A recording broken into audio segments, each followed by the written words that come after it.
What if Robb Stark allied with Dorne? Let's explore the depths of it in the video. 2,000 likes and we'll put out part 2, so you might as well like now. The King in the North!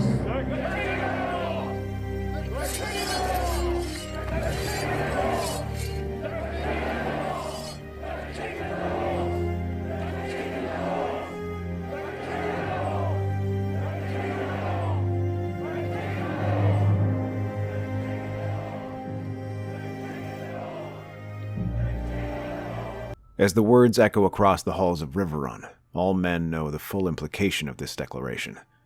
For close to 2 centuries, all of Westeros was united in a single realm and had remained like that under the Targaryens. But the Targaryens are gone, and for the first time in living memory, a kingdom has declared its independence. The news soon spreads far and wide, from the Lannisters licking their wounds to Stannis brooding atop Dragonstone, even to Renly, far south in the Reach, where he gathers his strength. All 3 watch this development with displeasure. All 3 had declared themselves king of the 7 kingdoms. With this coronation, Robb has effectively denounced all 3 of their claims and made enemies of them. But not all of them look at this with hostility. To the farthest reaches of Westeros, Doran Martell receives this update and ponders the possibilities. Dorne has so far declared no king and summoned no banners, and for good reason. The Martells had never forgiven Tywin for the death of Elia and her children, and they see Robert and Stannis as no better, as neither one had spoken out on it. Meanwhile, Renly has joined forces with the Reach, who they have little love for, and who is perhaps the most open usurper. But the Starks, unlike the others, Ned was vocal about his displeasure with Tywin's sacking of King's Landing. Not only that, but by declaring independence, they have also given their intention of only ruling the north, and perhaps the Riverlands, meaning there is no threat of them warring with the Dornish. Some in Prince Doran's camp have urged him to make war with the Lannisters in this time of weakness, and even declare independence. So far, he has rebuffed them, citing his lack of manpower. But this changes everything. He summons his brother, Doran Martell, to the Water Gardens, where the two discuss the possibility. This Stark boy, he is getting ahead of himself. To declare independence in the middle of a war is a bold move. He may find himself attacked from 3 sides. I do not think so. There is perhaps more wisdom in his action than it seems. Only the Lannisters have so far turned their swords on him, and that did not end well for them. It is not often that Tywin Lannister is outmaneuvered in such a way. This boy has talent, and he has manpower with both the North and the Riverlands. We would have a sizable army. And how do you plan on cementing this alliance? I have heard that old Walder Frey managed to shake down a marriage between them. His brothers are too young. We did not need to barter anything. Unlike the rest of the realm, we have no interest in the North or Riverlands. We want independence too. Therefore, it is only natural that we cooperate. But I suppose we could promise marriage to his sister if they are freed. That could work. I'm sure the young wolf is anxious to see them safe. Then it is decided. You shall be my emissary to the king in the north. Oberyn smiles as he soon takes a ship and sails to Seaguard, where he makes his way over to Riverrun, just as Robb declares his intention of offering peace terms to the Lannisters. The Red Viper makes his way through the crowded halls and bows before the king, offering him a smirk. Quite the display there, young wolf. I am certain this peace proposal of yours will be all the royal court will be talking about. But answer me truly. Do you honestly believe you can make peace with the Iron Throne? No. That depends on their willingness to accept my terms. However, I doubt they will. But I cannot seem unwilling to at least try. Oh, I agree. That is why I am here right now. My brother Prince Doran was quite surprised when he read your desire to declare independence, and impressed. To speak honestly, you are not the only one who has suffered under Lannister rule. Dorne has lost much to them, and we are more willing to join forces with you, provided we come to an understanding. And what understanding is that? It is quite simple, honestly. Dorne shall recognize the North's independence, and in exchange, the Starks will do the same to Dorne when the time comes. You will give us your support when we declare our independence. To help you, we shall harry Renly's rear when he tries to attack. You act as though we are at war with Renly. Begging your pardon, but you are still under the impression that they are not your enemies. By making this move, you have ensured that conflict between yourselves is inevitable. Renly is young and thinks himself unstoppable. He will not accept anything less than total victory. Meanwhile, Stannis is stubborn and proud. He cannot accept a peace like this without looking weak. The news leaves both of them staring in shock. While they know that their declaration would not be well received outside the North and Riverlands, they still hope they can make peace with Stannis or Renly. The Red Viper's words are like a cold rag dropped on their neck, but he makes no apologies for it and continues. I am also willing to offer my help as a military advisor and to gather further military support.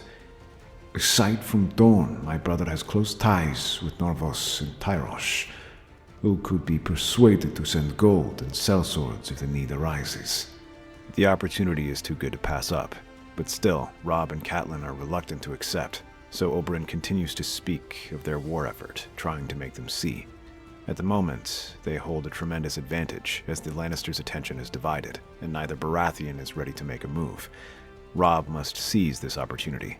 Although Joffrey sits on the Iron Throne, it is in their best interest, as he is untested and unpopular.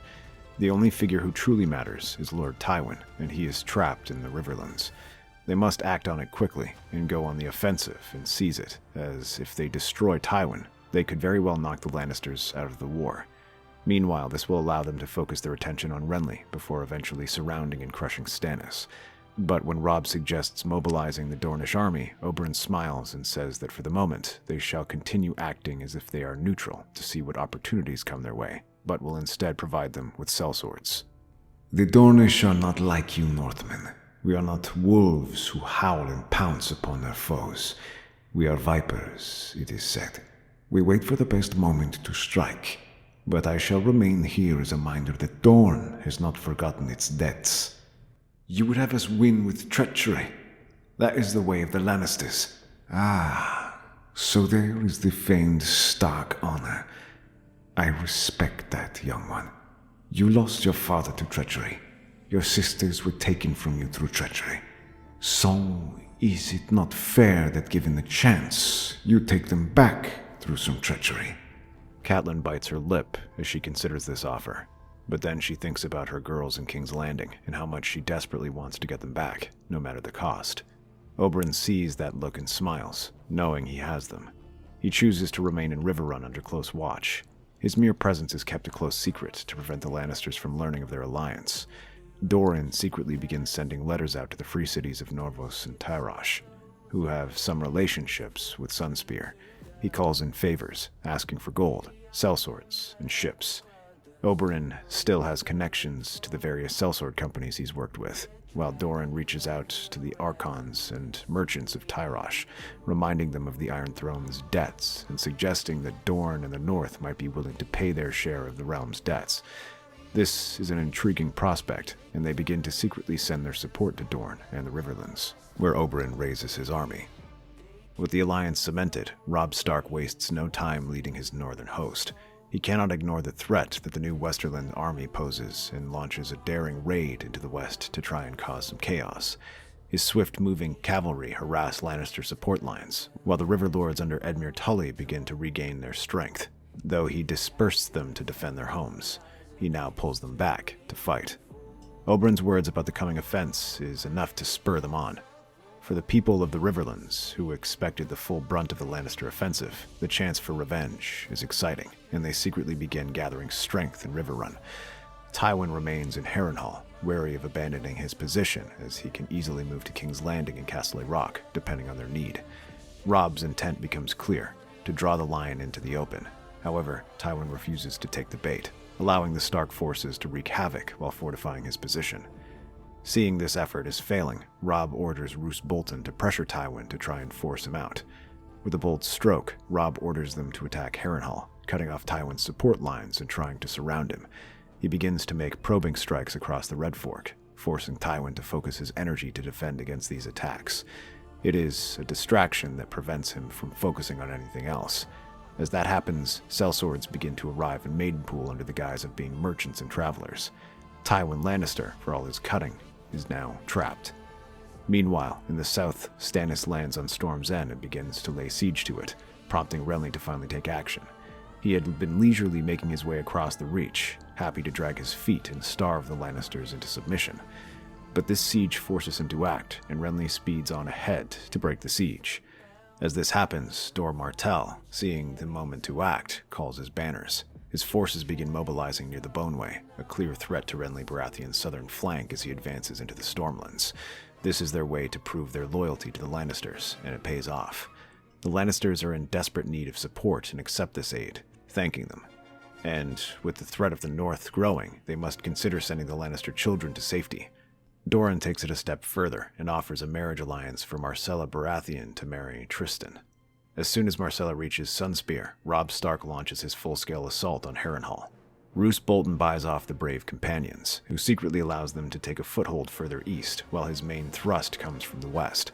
With the Lannisters occupied there, Robert Glover crosses the eastern fjord and flanks their forces. They smash into the overextended Lannister lines while the brave companions hit them from the rear. As the northern army crosses, the Riverlands decide to strike as well. They rush from the west, storming through the Red Fork where the Lannister defenders are pushed back to Harrenhal. To make matters worse, Doran Martell gives the signal for the sellswords and Maidenpool to ride out.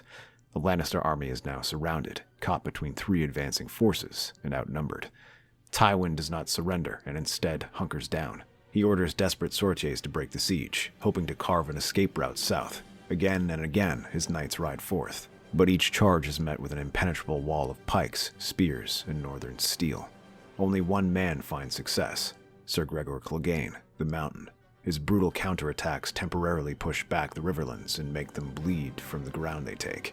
His sheer strength cuts through scores of men. His rampage threatens to give the Lannisters the opening they need to escape.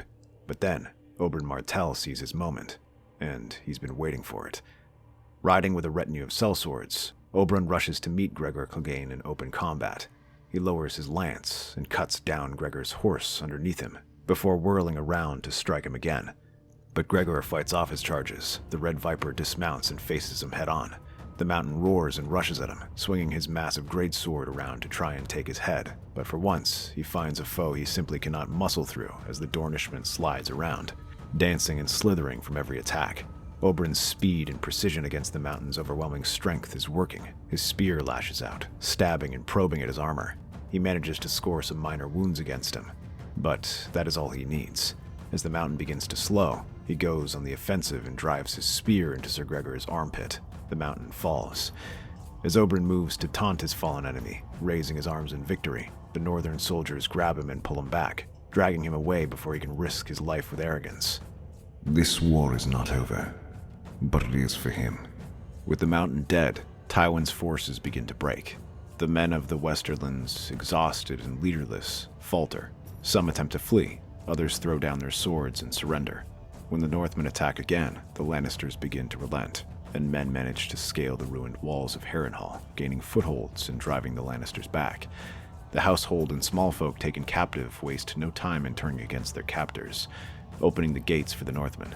Harrenhal is stormed, and in the chaos, Tywin Lannister disappears. His body is never found. Some claim he was slain in the melee, others believe he escaped, vanishing into the mists of the Riverlands to plan his revenge.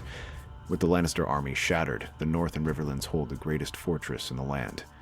Dorne, now firmly allied with them, has proven its worth. Amidst the chaos, they find Arya Stark among the captives there, who had disguised herself as a commoner.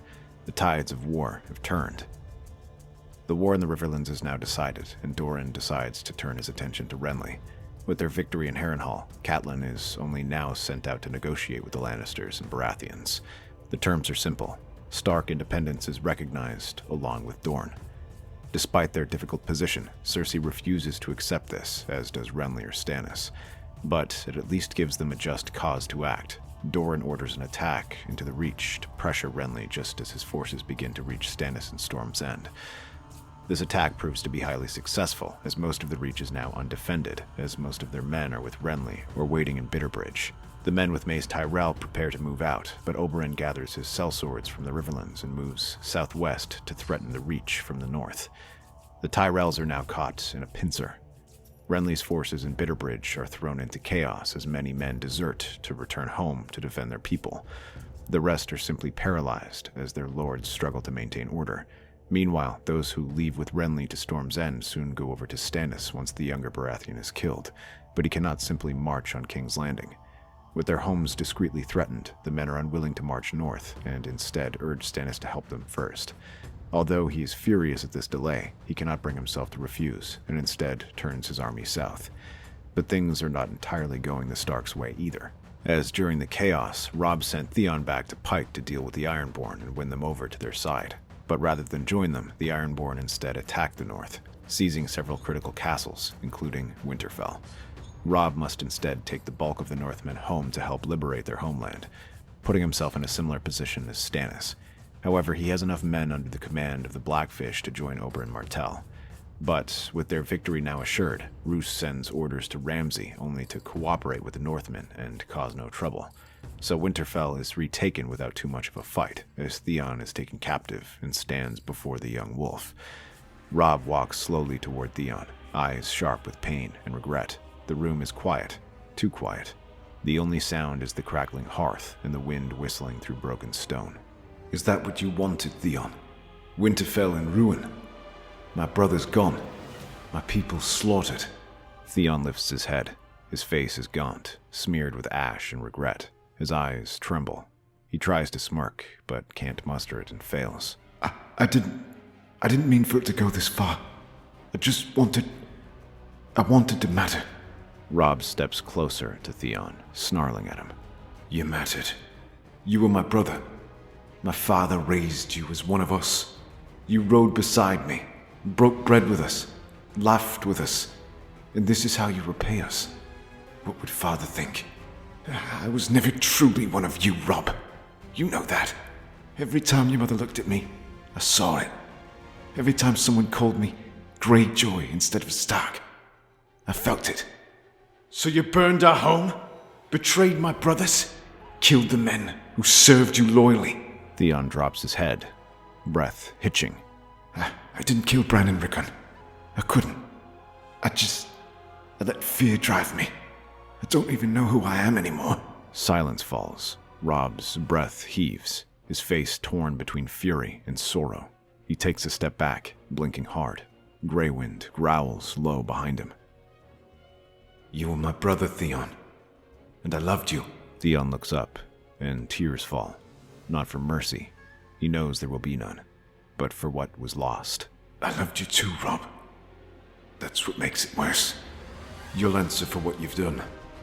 Not just to my family. To the north.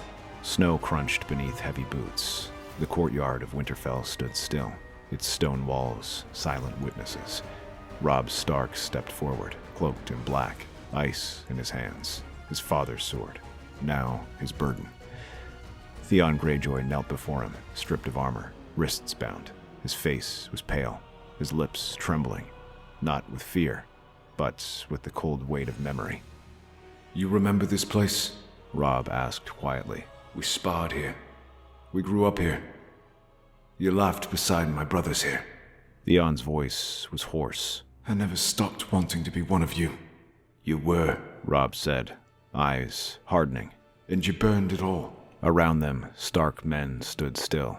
No crowd, no jeers, just the solemn breath of the north and the low growl of Greywind pacing behind Robb. I take no joy in this. But as my father always said, he who passes the sentence. Theon lifts his head. Must swing the sword. Robb hesitated. Just a breath, a slight smile on his lips, quickly changing to expressionless, then raised ice high. The wind howled. For Winterfell. And the blade came down. With the Greyjoy rebellion put down and his homeland safe, the young wolf heads back into the fray. In the Reach, Stannis begins his slow advance through Bitterbridge, and then drives back the Dornish from the border castles they've taken. Seeing Stannis secure the loyalty of both the Stormlands and most of the Reachmen, he far outnumbers them. So, rather than continue fighting this war, he begins to retreat to the Dornish marshes, abandoning his gains. But Oberyn then strikes from the north, threatening Highgarden and Mace Tyrell's army. This proves to be a serious problem, as Stannis may have meant to hold them back, but attacking from both sides puts him in a difficult position, and no closer to hitting King's Landing, which continues to fortify itself. Once again, they offer Stannis their same peace deal, recognition of Northern and Dornish independence. In exchange, they will recognize him as the one true king of Westeros, cease all raids against their territories, and even help him conquer the Vale and Westerlands. And with Robb returning, he may soon be fighting off against even more foes. Oberyn strides into Stannis' quarters to discuss this matter. You entered to see me without kneeling, without banners, without courtesy, and yet you speak of peace. I speak of real peace, not the kind bought with fire and swords, the kind that spares the people, the kind that recognizes the world as it is, not as you wish it to be. The world as it is, as a Baratheon on the throne. Or have you come to deny that as well? Oberyn smirks lightly at this remark. Dorne has no quarrel with who sits the throne, only with who claims to rule over us. We are offering recognition, legitimacy. Dorne will declare for you as king, publicly and without condition. And in return? You recognize the independence of Dorne and the North. A long silence. The Red Woman's eyes flicker with flame. Stannis' knuckles tighten against the armrest, boiling up with anger at such a ridiculous request. Traitors do not dictate terms to kings. Oberyn steps forward slowly to Stannis. Traitors? We are the only ones offering you peace without blood. I could have brought poison instead of words. You came here with a viper's tongue and expect me to yield to treason. I am the rightful king. All of it is mine. Dorne, the North, the Reach, every blade of grass and every stone in the realm. I will not trade away my birthright to thieves. And I will not chain my people to the ashes of your obsession. Stannis rises abruptly from his seat at this remark. The sound of wood screeching rings. Thunder booms as the storm rises with Stannis. Lightning cracks above. Leave immediately. Take your offer of splintered kingdoms and sell it to someone with less spine. I will come for Dorne, and for the boy who calls himself king in the North. The Iron Throne will not be shared. Then you will find war waiting at every gate you march upon, and you will never sit that throne. Not truly. You'll die on the road to it, crowned in corpses. He turns and walks away. The echo of his boots the only sound left in the hall. Behind him, Melisandre leans towards Stannis and whispers something in Valyrian. Stannis does not blink. Let them come. Despite Stannis' tactical brilliance and unwavering discipline, he finds himself trapped in a war of attrition. With the Dornish retreating into the marches, he pushes forward cautiously, securing the Stormlands and pacifying the Reach. But just as he prepares for a renewed campaign against King's Landing, Doran Martell, as promised, strikes from the north. The Dornish prince, unpredictable and ruthless, leads a fast-moving host of cavalry and sellswords straight toward Highgarden. As Robb returns, he adds his strength there, sending out raiders under his northern lords to strike all across the borderlands. The Tyrell host, under Mace Tyrell, is caught off guard and driven back after a set of defeats. Though Stannis has the numbers to hold his ground, he is forced to divide his forces. One half to defend Highgarden, the other to maintain pressure against the Dornish at the marches. This weakens his position, forcing his war efforts into a costly deadlock. Meanwhile, Doran continued launching raids in the Stormlands, pressuring Stannis from the east. With his supplies stretched thin and King's Landing fortifying for a siege, Stannis is isolated and outmaneuvered. All the while, they continue to offer terms to him to provide him with support in King's Landing. It is a tempting offer, but also a disrespectful one. Stannis is surrounded, his campaign stalled. With Robb joining the war effort, he simply cannot fight a war on multiple fronts. But Stannis Baratheon does not yield. Even as his position weakens, his resolve remains unbroken. He is simply too powerful to be defeated, but not strong enough to win the war. This places them in an impossible position. But that isn't the only issue. Stannis also distrusts his bannermen. Though he has control of the largest army, he has little faith in them, as many were fair-weathered allies. The Stormlanders should have supported his claim from the start, but joined Renly instead. Meanwhile, the Reachmen even tried to resist him until he offered his aid against the Dornish. Stannis had not forgotten that, and as he retook the castles, he began also putting key men in charge, instructing loyal men to remain in the castle of these disreputable bannermen as guardians to protect them, or simply removing untrustworthy bannermen altogether. He must start slow at first, as he is at war, and does not yet have the strength to openly challenge them, but he begins laying the groundwork of a reformed kingdom. Instead, they begin to focus on other tactics. There is one thing the Red Viper takes an interest in, one of the Stark's new household guards, a man who had previously served under the Lannisters and crossed his banners to join the Starks. He is a Lorathi, a strange, soft-spoken man who moves like a shadow and seems far too skilled to be a mere guardsman, Jaqen H'ghar. Though he claims to be a simple man-at-arms, Oberyn senses something more in him. He has traveled all across Essos, hearing rumors of killers who can change their faces and kill anyone. A faceless man. He seems oddly attached to Arya Stark, who stays back by his side. That guardsman of yours seems to favor you. He used to serve the Lannisters. Is he trustworthy?